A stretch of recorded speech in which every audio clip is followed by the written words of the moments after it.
The Tale of the Sweet Potato Tree. Once upon a time, there were two poor grandmothers and grandchildren living together at the edge of a forest. They were so poor that they had nothing to eat.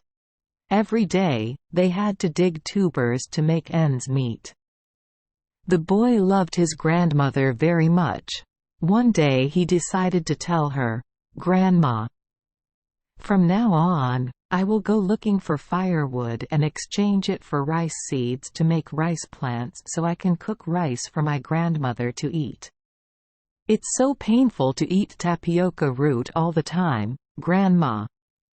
From then on, he plowed and took care of his rice fields.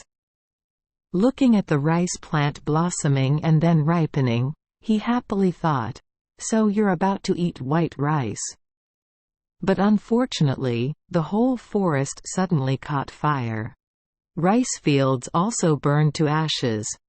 The boy was so sad, he covered his face and cried. Suddenly, the Buddha appeared and said, "Dear filial and hard-working boy, I will grant you a wish, make it." "Sir, I just hope my grandmother doesn't get hungry, she's very old and weak."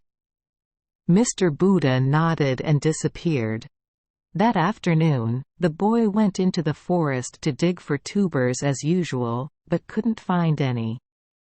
Not even a few mushrooms or bamboo shoots. Suddenly, the boy dug up something very strange. Its insides are light yellow and the powder is smooth and soft. That tuber was also heated by the forest fire and smelled sweet. The boy broke off a piece to taste and found it delicious.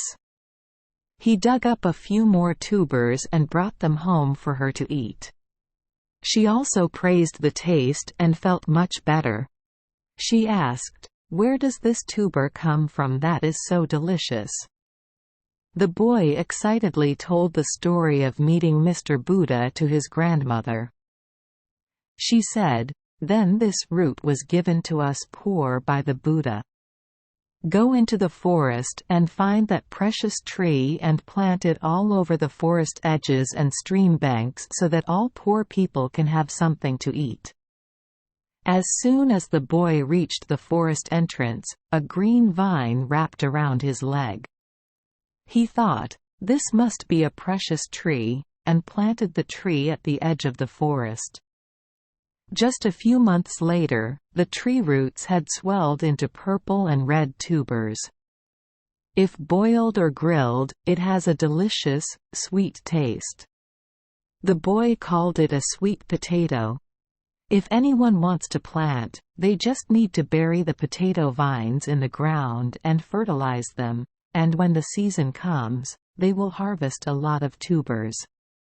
And until now, sweet potatoes are still loved by many people, not just the poor. Read more good Vietnamese fairy tales, guys. Thank you for joining us for today's fairy tale. We hope these stories bring joy and meaning to your day. If you love our channel, please hit the subscribe button so you won't miss any exciting tales. Wishing you a good night and sweet dreams. See you in the next story.